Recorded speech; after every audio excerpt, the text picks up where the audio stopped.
ప్రభునందు పిల్లారా, మన ప్రభువును ప్రియరక్షకుడైన యేసుక్రీస్తు వారి ఘనమైన నామమున అందరికీ ప్రేమందనాలు.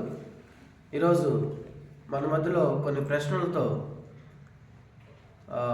దేవుని ఆలోచన మేరకు ఈ ప్రశ్నలు మీ ముందుకు తీసుకుని రావడం జరిగింది. దీనికి జవాబు ఇవ్వడానికి మన మధ్యలో దేవుని దాసులు అర్ధవీడు హెడ్ క్వార్టర్లో దేవుని స్వార్థం ఇచ్చి సంపాదించిన సంఘములో దేవుని పరిచర్య జరిగిస్తూ అనేక ప్రాంతాలకు స్వార్థ నిమిత్తమై వెళ్ళి వస్తున్న దేవుని సేవకులు వెంకటరెడ్డి అంకుల్ మన మధ్యలో ఉన్నారు. వారిని మనం ఆహ్వానిద్దాం. అంకుల్, వందనాలు అంకుల్. ఈరోజు మేము మిమ్మల్ని కొన్ని క్వశ్చన్స్ అడగబోతున్నాం. ఈ ప్రశ్నలు సంఘక్షేమం కొరకు, విశ్వాసుల సంపూర్ణత కొరకు. ఇవి ప్రస్తుతానికి సమయము దాన్ని దృష్టిలో పెట్టుకొని కొన్ని వరకే మీ ముందుకు తీసుకురావడం జరిగింది. ఇంకా అనేకమైన ప్రశ్నలు సంఘముల మధ్య విశ్వాసం విషయాల్లో ఉన్నాయి. ప్రభు చిత్తమైతే ఇది మనం వాటిని మన ముందుకు తీసుకుని వద్దాం. ఇదేనో నేను వేయబోయే క్వశ్చన్స్లో కొన్ని ప్రశ్నలు వ్యక్తిగతమైనవి ఉంటాయి, కొన్ని విశ్వాసకు సంబంధించినవి, సేవకు సంబంధించినవి, సంఘానికి సంబంధించిన కొన్ని విషయాలు మీరు జవాబిస్తారని ఆశిస్తున్నాం. మీరు ప్రభువును ఎప్పుడు సొంత రక్షకుడిగా అంగీకరించారు? 1979 సంవత్సరము నవంబర్ నెల 22వ తారీఖున శుక్రవారం నాడు రక్షించమని యేసు ప్రభు నా సొంత రక్షణ అంగీకరించాను. ఒకే రోజు ప్రార్థనకి వెళ్ళి ఒకే రోజు తీర్మానం చేసుకున్నాను. పాతాళం గురించి, పరలోకాన్ని గురించి తెలుసుకొని తీర్మానం చేసుకున్నాను. బాప్తిస్మం ఎప్పుడు తీసుకున్నారు? 1981వ సంవత్సరము ఏప్రిల్ నెల 14వ తారీఖున మంగళవారం సాయంత్రం ప్రభుదాస్ రెడ్డి గారు నాకు భాషణ. ప్రభుదాస్ రెడ్డి జ్ఞానాపురంలో జి రాజరావు గారు నాకు భాషణ.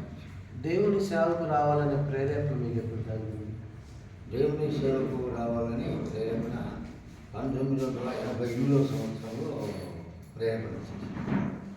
దేవాక్యాంశాలు అంటే నా నిమిత్తము, సువార్త నిమిత్తము తల్లిదండ్రులను, తండ్రినైనను, భూములను, ఇళ్లను విడిచిపెట్టిన వాడి ఇహమందు పరలోకమందు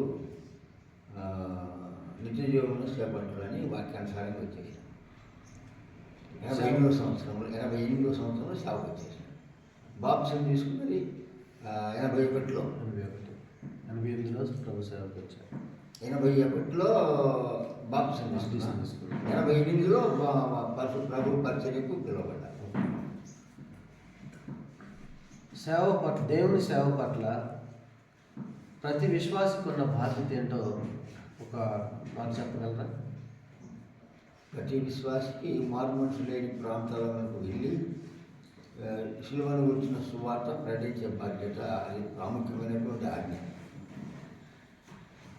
ప్రతి విశ్వాసి కలిగి ఉండాలి. ప్రతి విశ్వాసికి రాబోయే ఉగ్రత ప్రపంచం మీదకి రాబోతున్నది కాబట్టి దాన్ని తప్పించుకోమని మన ఇతరులకు చెప్పేటువంటి ఆలోచన మనం కలిగి ఉండాలి. విశ్వాసి వ్యక్తిగతం గురించిన కొన్ని ప్రశ్నలు అడుగుతుందాం మనం. కొంతమంది గడ్డము పెంచుకుంటూ ఆరాధన చేస్తున్నారు, కొంతమంది ఫుల్గా షేవ్ చేస్తూ కొనసాగుతున్నారు, కొంతమంది గడ్డం పెంచుకొని దాన్ని స్టైల్ ట్రిమ్మింగ్ చేసి వాళ్ళు దాన్ని సేవకులు కానీ విశ్వాసులు కానీ సాగుతున్నారు. దీని విషయంలో ఏది క్రమం మీరు అనగలరు? మనకు బైబిల్ క్రమము, మనకు అపోస్తుల పునాదులు, ప్రవక్తల పునాదులు, అబ్రహాము, ఇస్సాకు, యాకోబుల కానించి యూదా జనాంగం కానించి గడ్డాలు వచ్చినాయి. అది మధ్య వచ్చినాయి కాదు. అబ్రహాము, ఇస్సాకు, యాకోబు సకల ప్రవక్తలు, అపోస్తులందరూ గడ్డాలు పెంచుకొని వాళ్ళు సేవ చేసినట్టుగా ఉంది దేవుని సేవ. వాళ్ళు అలంకరణ లేకుండా, శరీరాశ, నేత్రాశ, జోగుడము లేకుండా, ఇంటి గంట లేకుండా, అడుగుకు ఇంటి గంట కలిగి వాళ్ళు జీవించి అనేక ఆత్మను రక్షించి వాళ్ళు గడ్డాలు కలిగిన వాళ్ళే ఎక్కువ పర్వతంలో ఉన్నారు. ఇప్పుడు దాన్ని ఆధారం చేసుకొని ఎక్కువగా గడ్డం పెంచి ట్రిమ్ చేసి స్టైల్గా పెట్టుకుంటున్నారు. దాన్ని ఎలా సమర్థం? అది స్టైల్ పెట్టుకుంటే అది కరెక్ట్ కాదు. అది హృదయ సున్నతి కాదు. హృదయ సున్నతి కలిగిన వాడే ఈజు, అంతరంగంలో సున్నతి కలిగిన వాడే ఈజు. ఇప్పుడు ట్రిమ్ చేయటం అనేది తప్పంటారు. ట్రిమ్ అంటే కాదు, అలంకారం, లోకంలో ఉన్న ఆచార ప్రకారం చేసే స్టైల్ అంటారు దాన్ని. అది కాదు. ఓకే. కొంతమంది దేవుని సేవ విషయంలో వివాహాలు చేసుకోకుండా మిగిలారు. కొంతమంది దైవజనులు ఉన్నారు, కొంతమంది చాలామంది వివాహాలు చేసుకుంటున్నారు. ఈ చేసుకోకుండా ఉండే విషయంలో, చేసుకునే విషయంలో మీ అభిప్రాయం ఏంటి? బైబిల్లో చెబుతుంది కదా, ఒక్కొక్కరికి ఒక్కొక్క కృపావరణం అన్నాడు. పౌలు వివాహం చేసుకోలేదు, ప్రవక్తలు దానియేలు వివాహం చేసుకోలేదు, తర్వాత ఇర్మియా వివాహం చేసుకోలేదు, యోహాను వివాహం చేసుకోలేదు, యెషయా ప్రవక్త వివాహం చేసుకోలేదు, యోహన్నను చేసుకోలేదు, తిమోతి చేసుకోలేదు, ఫిలిప్ కుమార్తె నలుగురు కూడా వివాహం చేసుకోలేదు. వాళ్ళు పరలోక రాజ్యం నిమిత్తం నమ్మకంగా చేయబడి వారు ప్రకటించి మహిమకు ఆహ్వానించబడ్డారు. నేటి దినాల్లో కూడా వివాహం చేసుకోకుండా ఉండటం అనేది ఎలాగున్నా అది సమర్థించదగిన విషయమేనా?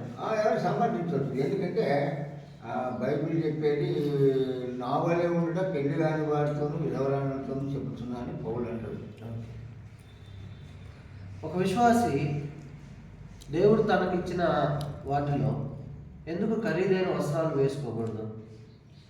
అపస్తులు ప్రవక్తలు సాధువై గుడారముల్లో ఉండి వాళ్ళు సాధువులుగా ఉండి అలంకరణ, బాహ్య అలంకరణ ఎక్కువ లేకుండా నేత్రాశ, శరీరాశ, జీవుడు మొదలైన వస్త్రాలు కాకుండా సాధువైన వస్త్రాలతో వాళ్ళు అబ్రహాము, ఇస్సాకు, యాకోబులు జీవించి కోటీశ్వరులు అయినప్పటికీ కూడా జీవించి మహిమకు వారు ఆహ్వానించబడ్డారు. నేటి దినాల్లో విశ్వాసి దేవుడు ఏదన్నా ఎక్కువ వాళ్ళకి అందించినప్పుడు వాళ్ళు వేసుకోవడం తప్పంటారా? ఖరీదైన చీరలు కానీ, సూట్లు కానీ బైబిల్లో కొత్త నిబంధనలో ఇంకుల వెలగల వస్త్రములతోనే జలవుతోనూ బంగారు అలంకరించుకున్నవాడు అంటాడు కదా, తిమోతి పత్రికలో. అది బాహ్య అలంకరణ, ఆత్మాలంకరణ కాదు. ఆత్మానుసారులు కాదు వారు. శరీరానుసారులు ఆ విధంగా ఉంటారు, ఆత్మానుసారంగానే ఉంటారు. ఆత్మానుసారమైన మనసు జీవము, శరీరానుసారమైన మనసు మరణం. దాన్ని బట్టి మితానుభవం కలిగి ఉండాలి. మితానుభవం కలిగి ఉండాలి. మంచిది. బాప్తిస్మం తీసుకునే విశ్వాసి తీసుకోవాలంటే అలంకరణ తీసివేయటం, అంటే ఒంటి మీద నగలు, కమ్మలు, దండలు, ఉంగరాలు అవి తీసివేయటం ఏ లేఖనాన్ని బట్టి మనం చెప్పవచ్చు? మరి పుట్టుకలో ఇది రాలేదు కదా. ఈ అన్యుల దేశంలో ఉన్నప్పుడు అన్యుల ఆచారాలు కొన్ని అనుభవించాలా. యూదా దేశంలో అలంకరణ ఉండదు, వాళ్ళు వేసుకోరు. ఇప్పుడు వాళ్ళు యూదా దేశంలో బంగారు అలంకరణ ఉండదు ఆ దేశంలో. తర్వాత ఎవరికి కూడా పుట్టుక నుంచి కూడా వాళ్ళకు రంధ్రాలనే ఉండవు వాళ్ళకు. ఆ యూదా దేశంలో యూదులు పెట్టినటువంటి అనుభవాలు యూదా దేశంలోకి వచ్చినాయి కాబట్టి కొంతమందిలోనే అలా జరుగుతుంది. అందరికీ ఆ విధంగా చేయాలంటే అన్నిలకు ఒప్పుకోరు కదా, అన్నిలకు ఇష్టంగా ఉండదు. ఆ బాహ్య అలంకరణే బాగుండాలా, బంగారు ఉండాలా, బంగారు ఉంటే కనుక, ఇల్లు ఉంటే కనుక, ఆస్తి ఉంటే కనుక అని ఆలోచన. ఇప్పుడు బాప్తిస్మానికి ముందు మనం తీసివేయాల్సినంత అవసరం ఏంటి దాన్ని? మీకును మీ దేవునికి మీ దోషంలో అడ్డముగా వచ్చింది, కానీ ఆయన ఆలకింపగా ఉన్నాడు అంటాడు కదా. అవసరం అంటే ఇప్పుడు ఇంకా అన్ని ఆచారంలో ఉన్నప్పుడు, అడ్డలతో సాహసం ఉన్నప్పుడు ఆ ప్రార్థన, ఆరాధన దేవుని సన్నిధికి చేరాలి. దేవుని వాక్యంలో ప్రారంభం నుంచి ముగింపు వరకు ఈ అలంకరణ అనేది బాహ్యంగా ఏది ఉండకూడదనే ఖచ్చితమైన లేఖనం మనకుండా ఉంది. ఖచ్చితంగా ఉంది. అవిధేయుల మీదకి దేవుడు ఉగ్రత రోదనం వస్తుంది అన్నాడు, విధేయుల మీదకి ఆయన ఆశీర్వాదం వస్తాడు. ఎవరైతే విధేయులుగా ఉంటున్నారో వాళ్ళకు దేవుని రక్షణ ఉంటుంది. అవిధేయుల మీదకి దేవుని ఉగ్రత, తీర్పు రాబోతుంది వాళ్ళ మీద. దీనికి వెళ్ళిపోతే అలంకారం వద్దన్నాడు కాబట్టి దేవునికి విధేయులు అవ్వాల్సిన ఆ విషయంలో సరెండర్ కావాలి. ఓకే, ఎవరికి సృష్టికర్తగా సరెండర్ కావాలి. ఓకే. ఇప్పుడు సంఘం గురించిన కొన్ని ప్రశ్నలు మనం చూద్దాం. అన్ని సంఘాల్లో ఇప్పుడు విరివిగా సంఘాలు కట్టుబడి ఉన్నాయి. చాలా సంఘాల్లో ప్రతి వారం ఆరాధన ప్రభువుకు రొట్టె రసపాత్రలో పాల్గొంటున్నారు. కొన్ని సంఘాల్లో నెలకు ఒకసారి మాత్రమే రొట్టె విరుస్తున్నారు. కొన్ని సంఘాలు నెలకు 2 సార్లు చేస్తున్నారు. కొన్ని సంఘాలు సంవత్సరానికి ఒక మారు మాత్రమే చేస్తున్నారు. లేఖనాన్ని బట్టి మనం పరిశీలించి ఏది క్రమం అని మనం చెప్పగలం? మనకు ప్రభువు లేచిన తర్వాత ప్రతి ఆదివారమున ఆరాధించాలి. ఎందుకంటే నా శరీరము నిజమైన ఆహారము, నా రక్తము నిజమైన పానము అని ఆజ్ఞయించింది. ఆయన తిరిగి లేక మునిపే మాట్లాడిన మాటలు కాబట్టి ప్రపంచంలో అనేక ఆహారాలున్నా అనేక పానీయాలున్నా అది నిజమైన ఆహారం కాదు, నిజమైనటువంటి పానీయం కాదు. యేసుక్రీస్తు ఆహారమే నిజమైనటువంటి స్వస్థత కలుగజేసేది, నెమ్మదించేది. ఈ రొట్టెలోనే తృప్తి, సమాధానం, ఆరాధనలోనే శాంతి, సమాధానం, తృప్తి, సంతోషం, ఆనందం, నిరీక్షణ కలుగుతుంది. ఇది ఖచ్చితంగా ప్రతి వారం చేయాలనే లేఖనాధారం ఎక్కడుంది మనకు? ఆదివారం కొత్త నిబంధనలు, పాత నిబంధనలు విశ్రాంతి దినం ఆచారం. కొత్త నిబంధనలు ప్రభువులు ఇచ్చిన ప్రతి ఆదివారం ఆరాధించాలని కొరింథీ పత్రికలో రాయడం. అపొస్తలుల కార్యంలో ప్రతి ఆదివారం మేము రొట్టె విషయ కూడి ఉండగా, రొట్టె ఇవ్వడానికే కూలీలు కానీ అన్నపానాలు కూడా అపొస్తలుల కార్యంలో. ఇప్పుడు ఏర్పరచబడిన చాలా డినామినేషన్లో ఇప్పుడు ఈ విధమైన క్రమం చేయట్లేదు కదా, దీన్ని బట్టి వాళ్ళ విషయంలో దేవుని ఉద్దేశం ఎలా ఉంటుంది? వాళ్ళ విషయంలో అవిధేయత ఉంటే అది ఆధారం లేదు కదా. అవిధేయుల మీదకి ఒక్కరుతాను కదా. విధేయులుగా ఉన్న వారి మీద దేవుని ఆశీర్వాదం వస్తుంది, దేవుడు కొనుక్కుంటాడు. అవిధేయుల మీదకి ఒక్కరితో వస్తుంది. కైలు వచ్చినాడు, హేబెలు వచ్చిండు. హేబెలు పర్వతంలో పోయాడు, కైలు జలప్రళయంలో పోయాడు. అతని సంతానం అంతా కూడా అది పాటించలేని విశ్వాసం తప్ప, మార్గాన్ని చూపించలేని సువార్థికులు, సేవకులు తప్ప, పాస్టర్లు తప్ప. సేవకులు తప్పే, పాటించిన వాళ్ళు తప్పే, ఇద్దరికి తప్పే. కొంతమంది ఇద్దరు అవిధేయంగా వాక్యం గ్రహించలేని శక్తి కలిగిన వాళ్ళు, కొంతమంది చదువులేక, కొంతమంది చెప్తే వినగలిగి చేసేవాళ్ళు తప్ప, వాళ్ళు సొంతంగా వాక్యం చదివి గ్రహించగలిగిన సామర్థ్యం ఉండదు చదువులేక కొంతమందికి. ఇప్పుడు వాళ్ళు కూడా ఆ క్రమంలో ఉన్నప్పుడు దాని పర్యవసానం వాళ్ళకి ఎలా ఉంటుంది అంటారు? వాళ్ళు చదువున్న అనుభవం కలిగిన వాళ్ళతో, ఇప్పుడు పౌలు ఉన్నాడు, పౌలు దగ్గర తిమోతి సరెండర్ అయ్యాడు. ఆయన పౌలు దగ్గర ఆయన మొదటిగా ప్రియకుమారుడు అయ్యాడు పౌలు దగ్గర తిమోతి. తర్వాత నిజమైన కుమారుడు అయ్యాడు. తర్వాత శిష్యుడు అయ్యాడు పౌలుకు. తర్వాత గతపనివాడు అయ్యాడు. తర్వాత 5వ స్టెప్పులో హలో దైవజనుడా అని పిలిచాడు. ఇప్పుడు దాని విషయం అసలు తెలియదు. వారం ఆరాధన చేయాలి, రొట్టె చేసిన పాత్రలో పాల్గొంటుండాలని, వారం చేయాలని తెలియదు కదా, వీళ్ళు చెప్పట్లేదు కదా. వీళ్ళు చెప్పాలా? అటువంటి వారి మీద, తెలియని వారి మీద దేవుని కనికరం ఉండిద్దా? ఆ విషయం మనము అది ఉంటుందని చెప్పాము, ఉండదని చెప్పాము. అంతటా అందరూ మారు మనసు పొందాలని దేవుడు ఆజ్ఞాయిస్తుంది. అంతటా అందరూ, అన్ని దేశాలు, 210 దేశాల వాళ్ళు మారు మనసు పొంది రక్షించబడాలని, ఆత్మరక్షణ పొందాలని, అనుభవజ్ఞులు కావాలని గొప్ప సభలుగా జరుగుతూ ఉన్నాయి. తర్వాత అనేక సంఘాలు ఉన్నాయి, అనేక మంది సేవకులను ఏర్పాటు చేసుకున్నాడు. వాళ్ళ దగ్గర నేర్చుకొని సరెండర్ కావాలి ప్రభు. అసలు ఇది డినామినేషన్ ఏర్పడడానికి కారణం ఏంటంటారు? ఇది చేయాల్సిందే అబద్ధ బోధకులు, దొంగ అపోస్తులు, మోసగాళ్ళు పని వారి సంఖ్య ఎక్కువైంది. ట్రూత్ లేదు. ఆదిమ సంఘం ప్రతిరోజు రొట్టె వాళ్ళు రొట్టె విరిచారు, కూడుకున్నారు, సహవాసం ఉన్నారు కదా. మరి ఈ రోజుల్లో ప్రతి సంఘంలో ప్రతిరోజు కూడుకునే కార్యక్రమాలు లేవు. కారణం ఏంటంటే ప్రతిరోజు కూడుకోవచ్చు, తప్పు లేదు, భక్తి కలిగి ఉండడము. తర్వాత ప్రతిరోజు రొట్టెసాలని సంఘాలు ఏర్పాటైనాయి కాబట్టి ప్రతి ఆదివారం పెట్టాడు పరిశుద్ధాత్మ ద్వారా ప్రకటన ప్రభు జనమందు ఆత్మవసరమై ఉండగా అని చెప్పి. ఇప్పుడు ఏ కోడికలు, ఇప్పుడు సంఘంలో ఏవే కోడికలు జరగవచ్చు అంటారు? ఇప్పుడు క్రమ కోడికలు, బర్త్డే ఫంక్షన్స్, బర్త్డే ఫంక్షన్స్కు మనం నిలబడు, అది ఆధారం లేదు బైబిల్లో. ఎక్కడ యోగు వద్దన్నాడు, ఇర్మియా వద్దన్నాడు, ప్రసంగి వద్దన్నాడు. ఒకరి జన్మదినం కంటే ఒకరి జన్మదినం కంటే మరణదినమే శ్రేష్టం అన్నాడు. అప్పుడు జ్ఞాపకార్థ కోడికలు జరుపుకోవచ్చా? చేసుకోవచ్చు, అది తప్పే. ఎందుకంటే అది దానికి కారణం ఉంది బైబిల్లో. 270 రోజుల ఉత్పత్తి అయినటువంటి బ్లాక్ బ్రెడ్ అది గర్భంలో నిల్వ చేయబడి ఆ రక్తంలో తయారైనటువంటి పిండం, అది ఆ రక్తాన్ని జ్ఞాపకం చేసుకోవడం వాక్యానుసారం కాదు. ఎందుకనగా యేసుక్రీస్తు పరిశుద్ధ రక్తాన్ని కడాగబెట్టి, నిర్దోషమైన రక్తాన్ని కడాగబెట్టి, అమూల్యమైన రక్తాన్ని కడాగబెట్టి ఈ బ్లాక్ బ్లడ్ జ్ఞాపకం చేసుకుని వాక్యానుసారంగా అప్పగించారు. ఇప్పుడు కొంతమందికి అది బర్త్డే చేయదు, ఆధారం లేదు. కొంతమందికి రోగం తగ్గినప్పుడు ప్రభు కార్యం చేసినప్పుడు వాళ్ళు వచ్చి స్తుతి కోడికలు పెట్టుకుంటుంటారు. అలాంటి కోడికలు జరుపుకోవచ్చా? అట్లాంటి స్థుతి కోడికలు, కృతజ్ఞత కోడికలు పెట్టుకోవచ్చు. స్వస్థత కోడికలు ఉన్నాయి అసలు? స్వస్థత సభలు లేవు, సభలు లేవు, ఎక్కడ లేదు, బైబిల్ ఆధారం లేదు. ఇప్పుడు చాలామంది ఈ సందర్భానుసారంగా కోడికలు ఏర్పాటు చేసి సమయం మందు అసమయం మందు వాక్యం ప్రకటించమని బైబిల్ చెప్తుంది కదా. వాక్యం ప్రకటించు దాన్ని ఏదో ఒక కారణాన్ని బట్టి వాక్యం ప్రకటిస్తున్నాం కదా అంటున్నారు. ఎందుకు కానివ్వంటే కొంతమంది మనీ మెయింటైన్ చేసే వాళ్ళు ఉంటారు, డబ్బు కోసం చేస్తారు.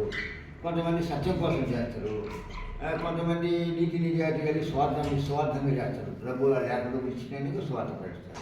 పౌరులు ఉత్సవంగానే స్వార్థ ప్రకటించింది, ఉత్సవంగా ప్రకటించి నాకు జీతం అన్నాడు.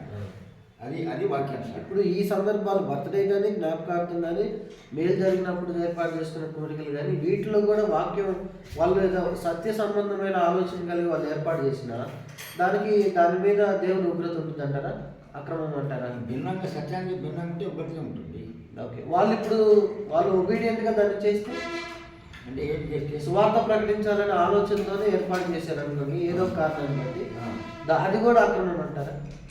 అది క్రమం అంటే దానికి వాళ్ళ ఆలోచనలు వీళ్ళ ఆలోచనలు ఒకటి ఉంటే అది పరిశుద్ధాత్మ ద్వారా కనుక సరిపోతుంది. ఆత్మ లేకుండా ఆత్మ నడిపింపు లేకుండా చేస్తే వాళ్ళదే రాము వీళ్ళది రాంగైతే అది అనవసరం. అలాగే క్రమంగా వాళ్ళు చేసేది కరెక్టా కాదా, ఆ సంఘం క్రమమైన సంఘమా అక్రమమైన సంఘమా అని తెలుసుకోవాలి. ఇప్పుడు సంఘంలో స్త్రీల పరిచర్య ఏంటి అసలు?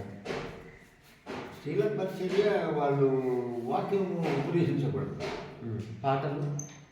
పాటలు ముందుగా పాడకూడదు. వాళ్ళు సహోదరులు పాడుతూ ఉంటే వాళ్ళని అనుసరించాలి. అంతేగాని వాళ్ళు సెక్స్గా ఉండి వాళ్ళు పురుషులు ఉన్నప్పుడు వాళ్ళు గట్టిగా పాడకూడదు. ప్రార్థన కూడా స్త్రీలు సంఘంలో మౌనంగా స్తుతులు చెల్లించడం, వాళ్ళు స్థితులు చెల్లించడానికి లేదు. పురుషులు స్తోత్రాలు చెల్లిస్తే ఆమె అనాలి. గలతీ పత్రికలో ఇందులో స్త్రీ అని పురుషుడు అని భేదం లేదని పౌలు రాస్తున్నాడు కదా. అది అంతరంగంలో ఇప్పుడు స్త్రీ ఉండి హృదయంలో యేసుప్రభువును చేర్చుకున్నది. ఇప్పుడు ఆమె గారు జీవించేది, ఇంకా యేసుప్రభు ఆమెలో జీవిస్తూ ఉంటాడు.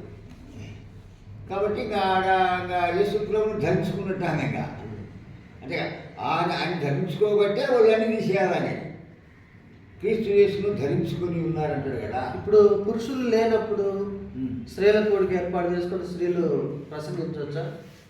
వాళ్ళు స్త్రీలు అంటే వాళ్ళు పుడికలని ఏది దురాశ లేకుండా స్వార్థం లేకుండా ఒకరితో ఒకరు వాక్యం పంచుకోవచ్చు. స్త్రీల కోడికి వాక్యానుసారమే. స్త్రీల కోడికలు సపరేట్గా సభలెక్కడు, సభలు కాదు. స్థానిక సంఘాల్లో ఉన్న సహోదరులు వాళ్ళు వెడి టైంలో వాళ్ళు ఓపిక ఖాళీగా ఉన్న టైంలో వాళ్ళ షెడ్యూల్ పెట్టుకొని వాళ్ళ కూడికి ఏర్పాటు చేసుకొని వాక్యం ద్వారా బలపరచుకోవటం, లేకపోతే ప్రార్థన చేయటం ఒకరికొరకొకరు, ఈ కార్యక్రమం స్త్రీల కోడికలాగా ఏర్పాటు చేసుకోవడం. స్త్రీల కోడిక ఏకాత్మ, ఏకభావము, ఏక మనసు, ఏకతాత్వం కలిగి ఉంటే కరెక్టే. ఏక మనసు, ఏకభావం, ఏకతాత్వం లేదు కదా ఇప్పుడు, అంతే కదా. కాబట్టి సంఘమునకు శిరస్సు అన్నాడు యేసుప్రభువు, స్త్రీలకు శిరస్సు అని చెప్పలే. పౌలు ఒకసారి అపొస్తల కార్యంలో లుదియా అంటే సముద్ర తీరంలో అక్కడ ఆయన సువార్త చెబుతా ఉంటే వాళ్ళు స్త్రీలకు కూడిచ్చింది వాక్యం వెళ్ళడానికి. అప్పుడు ఆమె రక్షించమన్నది. ఇలా ఒక పురుషుని ద్వారా ఆమె రక్షించమన్నది, కానీ స్త్రీల ద్వారా రక్షించమన్నట్టుగా లేదు. ఇప్పుడు స్టేజ్ మీద ప్రసంగాలు చేస్తున్న స్త్రీలు ఉన్నారు కదా, బైబిల్ ఆధారం లేదు, అక్కడ ఆధారం లేదు. పాత నిబంధన లేదు, కొత్త నిబంధన లేదు. ఫిలిప్పై కుమార్తెలు ప్రవచించే వరం కలిగిన వారని రాయబడి. వాళ్ళు ప్రవచించవచ్చు, బయట నమ్మని పురుషులు చెప్పవచ్చు, నమ్మని స్త్రీలు చెప్పవచ్చు, నమ్మిన స్త్రీలు చెప్పవచ్చు. కానీ సంఘంలో స్త్రీ మౌనంగా ఉంట అప్పుడు వాళ్ళు బయట ఏర్పాటు చేసే సభల్లో కూడా అన్యులకు సువార్త చెప్పే ఉద్దేశంతో స్త్రీ ఎక్కి చెప్పొచ్చా? అన్యులకు సువార్త చెప్పాలి అనే ఉద్దేశంతో నమ్మని వాళ్ళకి చెప్పొచ్చు అన్నారు కదా. అప్పుడు స్టేజ్ ఎక్కి అన్ని జనాంగానికి స్త్రీ ప్రసంగం చేయొచ్చా? అప్పుడు రక్షణ పొందిన వాడు ఉండకూడదు పురుషుడు. రక్షణ పొందిన పురుషుడు ఎవరు ఉండకూడదు. ఆరాధన చేసే పురుషుడు ఎవరు తప్పైతే ఓకే, అదే కాంగైతే. ఓకే. అంటే స్త్రీకి శిరస్సు పురుషుడు కాబట్టి, పురుషుడికి శిరస్సు క్రీస్తు కాబట్టి, క్రీస్తుకి శిరస్సు దేవుడు. దేవుడు కాబట్టి ఈ క్రమాన్ని అనుసరించి స్త్రీ మౌనంగా ఉండాలని చెప్పి పౌలు మాట్లాడారు. కరెక్ట్ అయితే రైట్ రాంగ్. ఇప్పుడు ఈ అలంకరణ విషయాల్లో స్త్రీలకు అదే మనం ఇందాక అనుకున్నట్టు చెవి కమ్మలు, ముక్కు పొడుగులు, డిజైన్ జడలు, మెడకు దండలు, చేతులు గాజులు, కాళ్ళ గజ్జలు, వేళ్ళకు పట్టీలు, చేతి వేళ్ళకు ఉంగరాలు ధరించవచ్చా? లోకం ఇప్పుడు ఏమంటుందంటే పట్టీలు లేకపోయినా, కాలు కొట్టు లేకపోయినా, లేకపోతే గాజు లేకపోయినా, భర్త చనిపోయిన విధవ, ఎందుకు భర్త చనిపోయిన విధవలాగా ఉన్నారు, అవన్నీ వేసుకోవచ్చు కదా, మీకు పెళ్ళైందనే ఆధారం కనపడుతుంది కదా అని ప్రశ్న వేస్తున్నారని కొంతమంది సంఘాల్లో ఉన్న సహోదరులు కూడా ధరించుకుంటున్నారు. ఇది ఎట్లా కనబడుతుంది అంటే ఇది ఇండియా దేశము అన్నిలు ఉండే దేశం, ఇస్రాయేల్ ఉండే దేశం కాదు, యూదులు ఉండే దేశం కాదు. అందువల్ల 10% మాత్రమే రక్షించబడిన వాళ్ళు ఉన్నారు. వాళ్ళు మనకు దళితం వెళ్ళిపోయారు.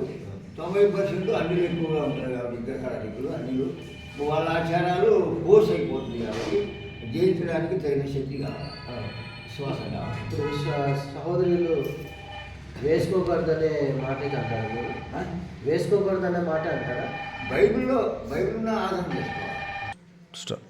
ఇప్పుడు ఈ అలంకారం విషయంలో అన్ని జనాంగం ఉన్న దేశంలో మనం ఉన్నాం కాబట్టి వాళ్ళ అలంకారం వేసుకునే ప్రజల మధ్య సంఘం ఉంది కాబట్టి వీళ్ళు దానికి సమర్థించుకుంటూ దాన్ని వేసుకోవచ్చా? దానికి అన్ని అతీతంగా బ్రతకాల్సిన అవసరం ఉందా? ఆ పరిశుద్ధులు అనబడిన వారు ఏమి ధరించకూడదని బైబిల్ యొక్క కొత్త నిబంధన. పరిశుద్ధులు, ఓకే, నీతిమంతులుగా తీర్చబడిన వారు లోకమును జయించిన విజయము మన విశ్వాసం అంటారు. అందుకొరకు వేసుకోకూడదు అంటారు అని బైబిల్లో ఆధారం లేదు. రాబోయే ఉగ్రత తప్పించుకోవడానికి చూసుకోవాలంటే కానీ ఆలోచనలు, ఇతరుల ఆలోచనలు మనం పట్టించుకోకూడదు. ప్రభు ఆలోచన మనం పట్టుకోవాలి. వీళ్ళు కూడా ఇప్పుడు మనం నమ్ముకున్న దేవుడు పరిశుద్ధమైన దేవుడు, ప్రపంచ దేశాలకు అధినేత పరిశుద్ధమైన దేవుడు, సమాజంలో నుంచి తిరిగి లేచిన దేవుడు, నీతిమంతుడు, నిందారహితుడు. ఆయన నిందారహితుడు కాబట్టి ఆయన ఎట్టివాడై ఉన్నాడో మనం ఈ లోకంలో అట్టివాడమై ఉండాలన్నాడు. ఇప్పుడు బొట్టు పెట్టుకునే విషయంలో అన్యులు కుంకుమ అవి పెట్టుకుని ఉంటారు కదా, క్రైస్తవులు ఆ స్టిక్కర్స్ చిన్న చిన్నవి కుంకుమ పెట్టుకోవట్లేదు, మేము స్టిక్కర్సే పెట్టుకుంటున్నాం అనే ఆలోచనతో మాట్లాడుతూ పెట్టుకుంటున్నారు కొంతమంది. దీని విషయంలో మీరేమంటారు? అది వాళ్ళు రక్షించబడిన వాళ్ళ విశ్వాస పరిమాణం, అది మనం చెప్పకూడదు. అది పెట్టుకోవటం క్రమమేనా? క్రమేణా యేసుప్రభువు ఏం చెప్పిందంటే, నేను చెప్పే వాక్యము గైకొన్న వారికి నేను కానీ తీర్పు తీర్చాను, తండ్రి తీర్పులు ఇస్తా అన్నాడు. అది వాక్యానుసారం కాదంట. బైబిల్లో ఉన్నదే మనం అనుసరించాలా. బైబిల్ వాక్యాలంకరణ దేవుడు ఒప్పుడుగా అనుమతించాడు కదా. ఆయన మహాపరిశుద్ధుడు, ఉరుములు మెరుపులు ధ్వనులు కలుగజేసేది ఆయనే కాబట్టి ఆయన ధాటికి మన సరెండర్ ఆయనకే సరెండర్ కావాలి కానీ లోకానికి సరెండర్ కావాలి.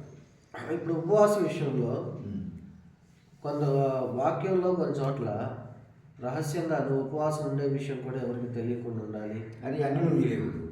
నమ్ముకున్న సహోదరులకు తెలియవచ్చు. ఓకే, ఇప్పుడు ఆరాధన చేసే ప్రతి ఒక్కరికి తెలియవచ్చు కానీ రక్షణ పొందిన వారు, రక్షణ పొందిన వారితో మనము సంప్రదింపులు ఉండదు. కొంతమంది అసలు సంఘాలు ఉపవాస కూడికలే ఉండవు కదా. అది వాళ్ళే కొంతమంది విశ్వాసం, కొంతమంది ఉద్యోగస్తులు ఉంటారు, తిరిగి ఉండరు, వాళ్ళు ఉండలేరు. ఎక్కువ కొంతమంది ప్రకృతి సంబంధులు ఉంటారు, కొంతమంది శరీరులు ఉంటారు, కొంతమంది విశ్వాసులు ఉంటారు, అమూల్యమైన విశ్వాసులు ఉంటారు, అల్ప విశ్వాసులు ఉంటారు, అవిశ్వాసులు ఉంటారు. సంఘాలలో డినామినేషన్లో కూడా వాళ్ళ ద్వారానే వచ్చేసింది కాబట్టి ఈ దురాత్మ కలిగినటువంటి వాళ్ళు కొందరు ఉంటారు, లౌకికాత్మ కలిగిన వాళ్ళు ఉంటారు, భ్రమ కలిగించే ఆత్మ కలిగిన వాళ్ళు ఉంటారు, దాస్యపాత్మ కలిగిన వాళ్ళు ఉంటారు. ఈ ఆరాత్మలు కలిగిన వాళ్ళ ద్వారానే డినామినేషన్ ఎక్కువ వచ్చినాయి. మనకు కావాల్సిన ఏ డినామినేషన్ అంటే దేవుని పరిశుద్ధాత్మ ద్వారా మనం కట్టబడే వారంగా ఉండాలి. ఇప్పుడు ఉపవాస కోరికల పేరిట బ్యానర్లు వేసి ఫ్లెక్సీలు వేసి సభలు పెడుతున్నారు కదా, అది వాక్యానుసారం అంటారా? అది ఉపవాస ప్రార్థనలు ఫ్లెక్సీ చేయకూడదు, వాక్యానుసారం కదా. అందరికి తెలియకూడదు. ఉపవాసం ఉన్నట్టు దేవుడికి తెలియదు కానీ లోకానికి తెలియపరచకూడదు. రహస్యంగా ఉపవాసం ఉండాలి. ఇప్పుడు మామూలుగా పగలంతా కూర్చొని చైన్ ప్రేయర్ లాగా అందరూ ప్రార్థన చేయడానికి ఉపవాసం ఉండి ప్రార్థన చేయడానికి వ్యత్యాసం ఏంటంటారు? 1 by 1 ఉపవాసం ఉండి చేయడం, ప్రభువును సంతోషపెట్టడం, శాంతిపరచడం తప్పేం కాదు. అది ఈ రెండింటి మధ్య వ్యత్యాసం ఏంటంటారు? వ్యత్యాసం అంటే వాళ్ళు ఉపవాసం 24 గంటలు ఉండాలి. అదా లేఖన ఆధారం ఉందా? ఉంది. యోనా గ్రంథంలో ఉందిగా, ఒక దినం అంతా అని 24 గంటలు ఉన్నట్టుగా ఉండి పశువులు మేత మేయకూడదు, నీళ్లు తాగకూడదు, ఒక దినమంతా ఉన్నందువలన దేవుడు చేయాల్సిన కీడు చేయకుండా మనం ఓకే, దాన్ని ఆధారం చేసుకొని మనం ఏర్పాటు చేసుకోవచ్చు. ఓకే, అదే ఇప్పుడు కొంతమంది ఉపవాసం ఉండకుండా ఒకరి తర్వాత ఒకరు ప్రార్థన చేస్తూ వెళ్తారు. సంఘాల్లో చైన్ ప్రేయర్ జరుగుతుంది, కొన్ని గంటల పాటు ఒక రోజంతా కానీ జరుగుతుంది, 24 గంటలైనా ఏదైనా కానీ. ఉపవాసం ఉండకుండా చేయటం కరెక్ట్ అంటారా? ఉపవాసం ఉండే చేయాలంటారా? ఉపవాసం యేసు ప్రభు ఉపవాసం 40 దినాలు ఉన్నాడు కాబట్టి మనము తరచుగా పౌలు ఉపవాసం ఉన్నట్టుగా ఉంది, తరచుగా ఉపవాసంలో జాగరణంగా ఉన్నారన్నాడు కాబట్టి మనకు పౌలు కూడా చెప్పింది అన్నమాట, నేను క్రీస్తుని పోలి నడుచుకున్న ప్రకారం మీరు కూడా నన్ను పోలి నడుచుకోండి అన్నాడు. సమయంలో విశ్వాసి పెళ్ళిళ్ళకి సహోదరుడికైనా వాళ్ళ పెళ్ళిళ్ళకి ఇప్పుడు వాళ్ళ కుటుంబాల్లో నమ్మని వాళ్ళు ఉంటారు, ప్రభుని ఎరగని వాళ్ళు ఉంటారు.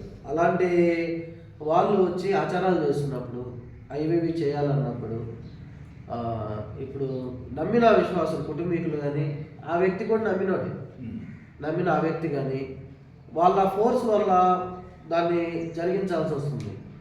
దీన్ని కొంతమంది సేవకులు కూడా, పాస్టర్లు కూడా కాళ్ళు పట్టుకోవడం ప్రార్థన చేయటం, నలుగుల కొరకు ప్రార్థన చేయటం, ఇలాంటి వ్యవహారాలు, కార్యక్రమాలు, ఆచారాల కొరకు ప్రార్థన చేసి సాగడంతో జరుగుతుంది. ఇది ఎంతవరకు సమర్థించవచ్చు అంటారు? ఆ విధంగా ఉన్నప్పుడు వాళ్ళు కొంతకాలం ప్రొఫెషన్లో కనిపెట్టి ప్రభువు తెలియపరిస్తే మనం సరెండర్ కావాలి, కనిపెట్టకుండా తొందరగా నిర్ణయాలు తీసుకోవాలి. ఒకే కులంలో సంబంధాలు చూస్తున్నారు, విశ్వాసి చూస్తున్నాడు, వాళ్ళ కొడుకు కానీ కూతురు కానీ పెళ్లి చేయాలనే ఉద్దేశం ఉన్నప్పుడు సేవకులకు చెప్తున్నారు, పాస్టర్లు చెప్తున్నారు. వాళ్ళకి చెప్తున్నప్పుడు వీళ్ళు కూడా ఒకే కులం కావాలని వీళ్ళు వెతకటం, ఇది సేవాపరమైన క్రమమేనా? అసలు ఇద్దరు ఒకే కులం వాళ్ళకి చేసుకున్నా ఇద్దరు రక్షణ పొందకుంటే అనవసరం. అవతలి వాళ్ళు ఒకే రక్షణ, ఇతరులు ఒకే రక్షణ పొందితే ఒకే తీర్మానంలో ఉండి వాక్యానుసారంగా సరెండర్ అయ్యి ప్రభు సరెండర్ అయ్యి మారు మనసు పొందినట్లయితే ఏ కులమే చేసుకోవచ్చు. అసలు విశ్వాసి కులం ఉందా? లేదు, పరిశుద్ధ కులమే. పరిశుద్ధత ఎవరు రక్షణ పొందకుండా చేసుకుంటే చేసుకోకుండా మేలు. అది వివాహం అంటే అవివాహం అన్ని విషయంలో ఘనమైనదిగా ఉండాలా, పాన్పు నిష్కల్మషమైనదిగా ఉండాలి. అది ఇప్పుడు దీంట్లో నలుగురు వేయటం, మంచి రోజులు చూడటం, తాళి బట్టు కట్టడం, ఒకరికొకరు బట్టలు పెట్టుకుంటుంటారు, పండుగ వస్త్రాలు, అది మనుషుల మూలం కలిగిందని మనం అనుకోవాలి, దేవుడి మూలం కలగలేదు. ఇలాంటివి సపోర్ట్ చేసే సేవకులను కూడా ఖండించాల్సి ఉంది కదా. నేను నాకు తోచలేదు, నేను విధింపని దాన్ని మీరు అనుసరిస్తున్నారంటారు కదా ఇర్మియా ప్రవక్త. ఆయన దేవునికి తోయేది మనం ఏం దేవుడి. ఇప్పుడు సంఘాల్లో కొన్ని పెద్ద సంఘాలు అంటే ఎక్కువ సంఖ్య కలిగిన సంఘాల్లో వచ్చే కానుకల విషయంలో, దశమాగాల విషయంలో కానీ వాళ్ళంతా అకౌంట్లో వేసుకొని నిల్వ చేసుకొని ఉంటున్నారు. కొన్ని లక్షల రూపాయల డబ్బులు సంఘాల్లో ఉంటున్నాయి. అవి అలా నిల్వ చేసుకొని ఉంటాం, లేదా నిల్వ చేసుకొని సభలకు మాత్రమే వాడి భోజనాలు ఖర్చు పెట్టుకోవటం సమర్థించగలిగిన విషయమేనా? అది ఎక్కువ అమౌంట్ సంఘాల్లో ఉండకూడదు, ఎప్పుడెప్పుడు అయిపోతున్నారు. మరి ఏ సంవత్సరం అమౌంట్ ఆ సంవత్సరం అయిపోతూ ఉన్నారు. ఈ రోజుల్లో చాలా మంది పెట్టుకుంటున్నారు కదా. ఇంకా వాళ్ళు వాళ్ళు ధనాపేక్ష కలిగిన వాళ్ళుగా ఉంటారు. ఒక సంఘం ₹1,00,00,000 కూడా కలిగిన సంఘం మా దగ్గర మేము ఇల్లు కలుసుకుంటే ఇప్పుడు దానికి పోటీ అయ్యేది. మేము ఎప్పుడెప్పుడు ఏటా 3 లక్షలు 4 లక్షలు అయిపోతుంది, 90 లక్షలు 95 లక్షలు అయిపోయింది పర్లో. కానీ మేము పుంచుకొని ఎక్కడే కానీ ఒక బిల్డింగ్ కట్టడం, ప్లేస్ కొనడం, ప్లాట్ కొనడం ఏం చేయలేదు. అంటే ఎప్పటికప్పుడు ప్రభుకు అవి నిలవకుండా సేవకు ఎప్పటికప్పుడు ఖర్చు పెట్టేస్తాం. ఇతర రాష్ట్రాల్లో సేవ చేసే వారికి వెళ్తూ ఉంటాయి. అది వాక్యానుసారం. అది ఇంట్లోనే పెట్టుకొని వాళ్ళ కుటుంబాలు ఉంటే అది విగ్రహారాధన ధనాపేక్ష అవుతుంది. ఇండియా దేశానికి కూడా అనుభవిస్తారు. రేపు వీళ్ళట ఏర్పాటు చేసుకున్నాయి కూడా సంఘం ఎత్తబడిన మరుక్షణం క్రీస్తు విరోధి వర్షం అయిపోవాలి. అంతే మరి. సంఘాల్లో యవనస్తుల కోడికలు, సభలు, ప్రార్థనా కోడికలు, సంపూర్ణ రాత్రి కోడికలు, వాక్యానుసారమైన కోడికలేనా? సభలు సువార్త కూటాలు కానీ సభలు ఏర్పాటు చేయడం కానీ వాక్యానుసారంగా దేవుని వాక్యం వినిపించవచ్చు, తప్పలేదు. యవనస్తుల కూటాలు ఏర్పాటు చేయవచ్చు. మొట్టమొదటిగా మనము సహోదరుల ప్రేమ కలిగి చేయాలి పరిచర్య. కష్టాల్లో ఉన్న వాళ్ళకు కష్టపడి ప్రేమలు పరిచర్య చేసే వారికి అది అన్ని పేతుల వలె అన్ని వదిలిపెట్టిన వాళ్ళకు అది చెందాలి. ఆస్తులు కలిగిన వాళ్ళకు, ఇల్లు కలిగిన వాళ్ళకు, డబ్బు కలిగిన వాళ్ళకు, ఉద్యోగస్తులకు అది చెందకూడదు. ఇప్పుడు స్వస్థత కోరికలు ఏర్పాటు చేస్తున్నారు కదా, దాంట్లో జరుగుతున్న కార్యాలు పరిశుద్ధాత్మ వల్ల జరిగే కార్యాలేనా? స్వస్థత కోరికలు సభలో ఏర్పాటు చేసి చేస్తారు. ఒకవేళ పరిశుద్ధాత్మ ద్వారా స్వస్థత పరచవచ్చు, కానీ స్వస్థత కోరికలు ప్రత్యేకంగా సభలు పెట్టదు. అవే ఏర్పాటు చేస్తున్నారు, జనం అంతా మామూలుగా ఆచారం కింద. నిజంగా అలాంటి కోరికలు వాక్యానుసారం కాని కోరికలు ఏర్పాటు చేసినప్పుడు దేవుని ఆత్మ యొక్క అనుసరణ దానికి సంబంధించిన కోరికలు ఏర్పాటు చేయనప్పుడు దేవుని ఆత్మ పనిచేస్తాడు, ఆ కోరికల్లో స్వస్థతలు జరుగుతాయి. పరిశుద్ధాత్మకు వ్యతిరేకంగా చెప్పుకున్నాం కదా ఉండాలి. భ్రమ కలిగించే ఆత్మ, దాస్యపు ఆత్మ, మనిషి ఆత్మ, లౌకికాత్మ, క్రీస్తు విరోధమైన ఆత్మ, దురాత్మ సౌలు మీదకి దురాత్మ వచ్చింది. అందువల్ల సౌలు వదిలిపెట్టి దావీదును తోడుగా ఉన్నాడు. దావీదు వడ్డీలు సౌలు నీరసించిపోయింది అనమాట. దురాత్మ వాళ్ళ మీదకి వచ్చినప్పుడు దురాత్మ సంబంధం కూడా పరిచయం పడతారు. చాలా మంది చేతులు వేస్తే పడిపోతున్నారు, వాళ్ళ లేస్తున్నారు. ఆ దయ్యాలు లోపడుతున్నాయని సంతోషించగా మీ పేర్లు జీవగ్రంథంలో ఉన్నాయని సంతోషించాము. ఇప్పుడు అట్లా చేయటం పడిపోవటం నిజమంటారా? అది ఒంటరిగా చేయకూడదు. సంఘ పెద్దలను పిలిపించి వాళ్ళ సభలలో ఏర్పాటు చేస్తున్నారు కదా, అలా సభల్లో ఆయన పాస్టర్ గారు అలా చేయబెట్టడం కానీ వీళ్ళు పడిపోవటం, దొర్లుటం, కేకలేయటం అది కరెక్ట్ కాదు. అది బైబిల్ ఆధారం ఉంటుంది. ఎక్కడ పౌరుల కంటే గొప్ప భక్తులు లేరు, పేరుల కంటే గొప్ప భక్తులు లేరు. వాళ్ళు చేయబెడుతున్న ఎక్కడ పడిపోయినట్టుగా. అవి పరిశుద్ధాత్మ కార్యాలు కాదంటారా? అది పరిశుద్ధాత్మ నడిపింపు కాదు. ఓకే. విశ్వాసి ఇప్పుడు శుభవచనాలు చెప్పుకునే విషయంలో విశ్వాసం ఒకరినొకరు కలిసిన తర్వాత కొంతమంది మరణాత అంటారు, కొంతమంది షలోమ్ అంటారు, కొంతమంది హల్లెలూయా అంటారు, కొంతమంది ప్రైజ్ ది లార్డ్ అంటారు, కొంతమంది వందనాలు అంటారు. వీటిలో మనం ఏది అనుసరించవచ్చు, ఏది కరెక్ట్ అంటారు? మనం ఒకరికొకరు వందనాలు చెప్పుకోమన్నాడు కానీ సెకండ్ తీసుకోమని చెప్పలేదు. తర్వాత ప్రైజ్ ది లార్డ్ అని చెప్పలేదు, ఎక్కడ చెప్పలేదు. మీరు ఒకరికొకరు వందనాలు చెప్పుకోమని, అదే మనకు టార్గెట్. ఇప్పుడు ఇవన్నీ జరుగుతున్న వాళ్ళు క్రమంగా పలకరించినట్టు కాదంటారా? ఇప్పుడు అపస్తుల పునాదుల మీద, ప్రవక్త చేసే పునాదుల మీద మనం కట్టబడినాం కాబట్టి పరిశుద్ధపరచబడిన తర్వాత, నీతిమంతులుగా చేర్చబడిన తర్వాత ఒకరికొకరు వందనాలు చెప్పుకొని సహోదర ప్రేమ, ఐక్యత కలిగి ఉండడమే దేవునికి అంగీకారం.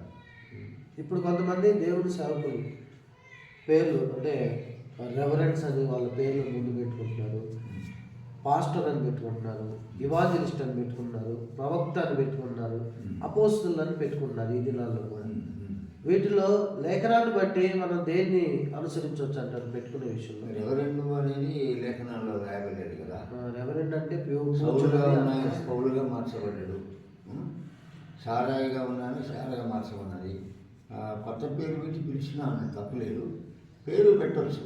పరిశుద్ధాత్మ ద్వారా కొత్త పేరు పెడితే ప్రకటన గ్రంథంలో రాయబడినది కాబట్టి పేరు పెట్టి నేను పిలిచిన అంటాడు కదా. ఇప్పుడు రెవరెన్స్ అంటే పూజ్యులు అని అర్థం వస్తుంది కదా. ఒక దేవుని సేవకుడు పూజ్యులైన వారు అని పిలువబడచ్చా? అది కరెక్ట్ కాదు. దేవుడే పూజనీయుడు కదా. తర్వాత గురువు అని పిలువబడతాడు, తండ్రి అని పిలువబడతాడు. తప్పు. పాస్టర్ అంటే బోధకుడు అని అర్థము.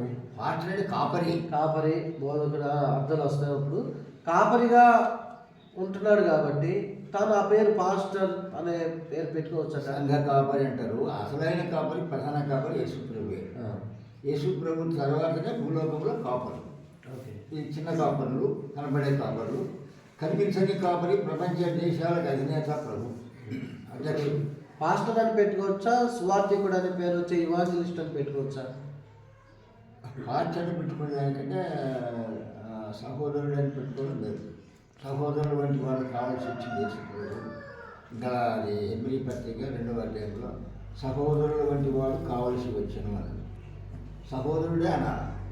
అంటే సంఘంలో క్రీస్తు సంఘం క్షేమాభివృద్ధి చెందడానికి ఆయన కొంతమంది అపోస్తులుగా, ప్రవక్తలుగా, పాపులుగా, బోధకులుగా, ఉపదేశంలో నియమించాడు కదా. అప్పుడు ఆ పేరు పెట్టుకుంటే తప్పేముంది? ఇప్పుడు ప్రవక్తలు లేరు ఈ కాలంలో. ఆయన సంఘంలో నియమించాడు అన్నారు. సంఘంలో అంటే అప్పుడు ప్రవక్తలను అనుసరిస్తున్నారు కాబట్టి ప్రవక్తలు ఇప్పుడు ఈ కాలంలో ప్రవక్తలు లేరు. ఇంకా సహోదరులుగానే అంటారు. అప్పుడు సువార్థికులు, ఉపదేశకులు, కాపులు అని చెప్పి పెట్టుకోవడంలో తప్పేముంది? వాళ్ళకే వాళ్ళు పెట్టుకోకూడదు. 10 మంది ఆత్మీయమైన పెద్దలకు ప్రేరణ కలిగితే వాళ్ళకి పెట్టచ్చు, తప్పలేదు. విశ్వాసీలు పండుగలు ఉన్నాయా అసలు? విశ్వాసులకు ఉపవాసం పండగ, ఆదివారం పండగ, సువార్త ప్రకటించడం. ప్రభు దేవాలయానికి కూడా వెళ్ళారు కదా ఆయన. పండుగలు ఆచరించాలి. ఎక్కడ ఏదో పండుగలు సపోర్ట్ చేసుకుంటే లేదు. పండుగలకు పండుగ రోజున ఆయన దేవాలయానికి వెళ్ళినట్టు వెళ్ళాడు కాబట్టి మనం చేసుకోవటంలో తప్పే ఉండాలని అంటున్నారు. ఆయన పండుగలు చేసుకోమని ప్రకటన చేసిన ఎక్కడ లేదు. క్రిస్మస్ చేయొచ్చా? క్రిస్మస్ చేయకూడదు. ఈస్టర్ పండుగ చేయొచ్చా? ఇంకా ఏమీ లేదు. ఇంకా బర్త్డే డెత్ చేసి ఇప్పుడు మనం ప్రభువును జ్ఞాపకం చేసుకుంటున్నాము, ప్రభువును స్తుతిస్తున్నాము, ఆ వార్తను ప్రజలకు, అన్ని జనులకు ప్రకటన చేస్తున్నాం అనే ఉద్దేశంతో ఆ దినాల్లో కూడికలు ఏర్పాటు చేస్తున్నారు. మరి దాని విషయంలో ఏమంటారు? దాని విషయంలో ప్రభు చెప్పిన మాట ఏంటంటే, నా తండ్రి ఆకర్షించండి, ఎవరు నా ఇంటకు రాడు.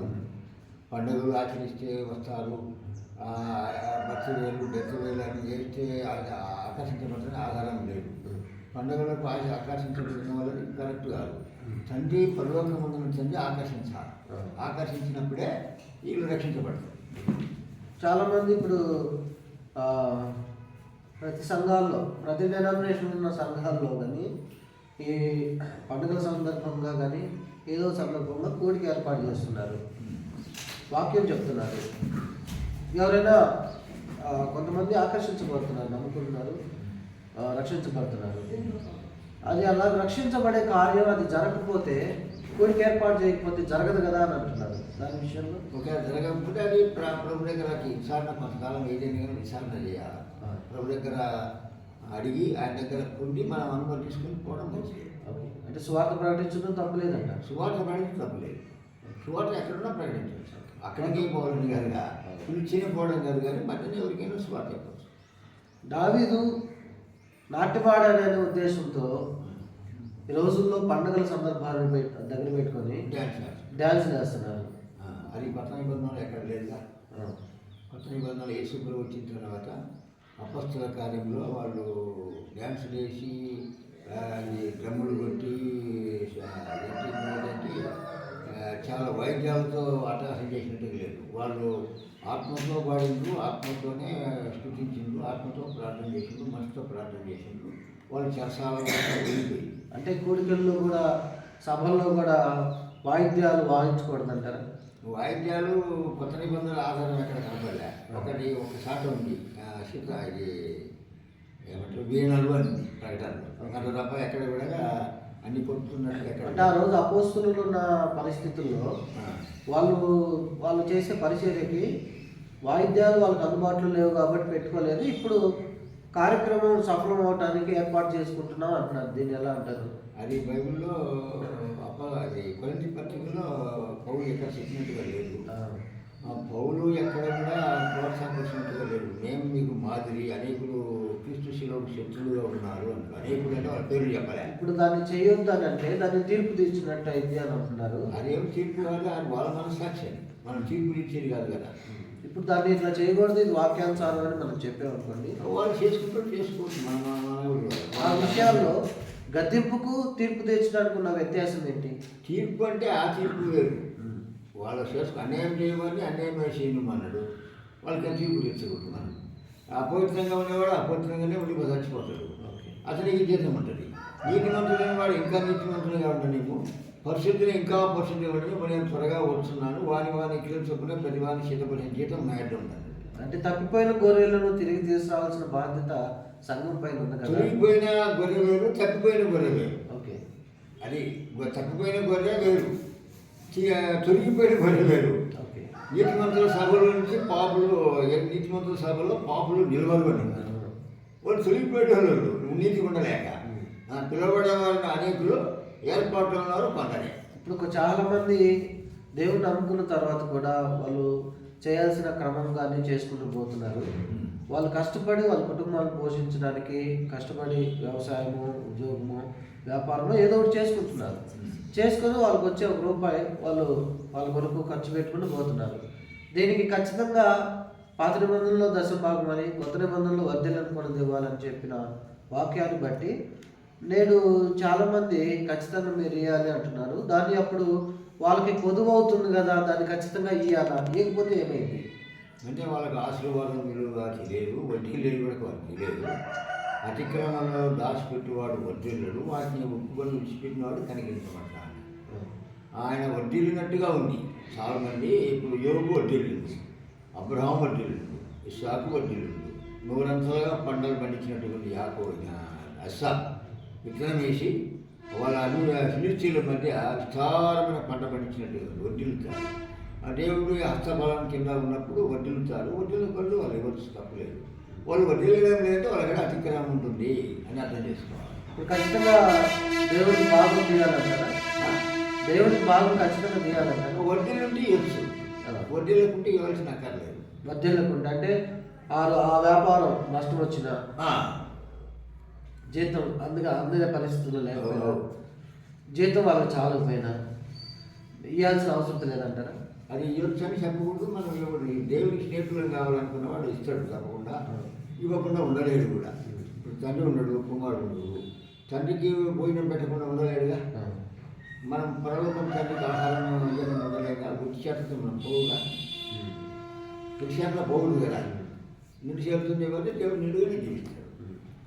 ఇప్పుడు ఒకవేళ కొంతమంది వర్ధిల్లుతున్నా ఇవ్వకుండా పాత్రలో పాల్గొనలు పొందుతుంటారు కదా, అటువంటి వాళ్ళ విషయంలో మనం సూటిగా డబ్బుల విషయం అడగొచ్చా? వడ్డీలప్పుడు ఏమని చెప్పింది కాబట్టి మనం చెప్పవచ్చు, తప్పలేదు. అడగొచ్చా? అయ్యా నీకు జీతం ఇంత కదా, నువ్వు ఖచ్చితంగా దేవుడికి ఇవ్వలేదు, ఆరాధన చేస్తున్నావు, బ్రిటిష్ వాళ్ళు తప్పకుండా ఇవ్వాలని ఉంది కదా, వాక్యానుసారం కదా. ఆరాధించే వాళ్ళు దేవుడి స్నేహితులు అవుతారు కదా, వాళ్ళు వాక్యానుసారం. ఇవ్వని వాళ్ళ పరిస్థితి ఏంటి? ఇవ్వకుండా ఆరాధన చేస్తున్న వాళ్ళ పరిస్థితి అంటే దేవుడు తీసుకుంటాడు. మనమేం చెప్పకూడదు, వాళ్ళు డిమాండ్ చేయకూడదు. డిమాండ్ చేయకూడదు. విశ్వాస రాజకీయాలు ఉండవచ్చా? ఉండకూడదు. ఎందుకు మనం ప్రభుత్వాన్ని వాడుకోవాలి, మనం కూడా అధికారం చేయడం తప్పేం కాదు. మన పైన ప్రభు అధికార సంఘానికి శిరస్సు కాబట్టి ఆయన మనకు అధ్యక్షుడు, ఇంకొక కొత్త అధ్యక్షుడు మనకు అక్కర్లేదు. రాజకీయ అభిమానాలు ఉండొచ్చా? అలాగే అభిమానం అంటే వాళ్ళ కోసం మంచి పాలకులు కావాలని ప్రార్థన చేయొచ్చు. వాళ్ళ కోసం వాళ్ళ వెంబడి వచ్చి తిరగచ్చా? వాళ్ళ వెంబడి మనకు అవసరం ఏముంది, ప్రభు వెంబడించాలంటే. రాజకీయాల్లో ఉండకూడదు. రాజకీయ సంబంధంగా మనము పాల్గొనకూడదు కదా, బైబిల్ ఆధారం లేదుగా. విశ్వాసం వడ్డీ వ్యాపారం చేయొచ్చు. చేయకూడదు. అయిపోయింది మొత్తం. నేను చెప్పినట్లు తేడా లేదు. ఓకే.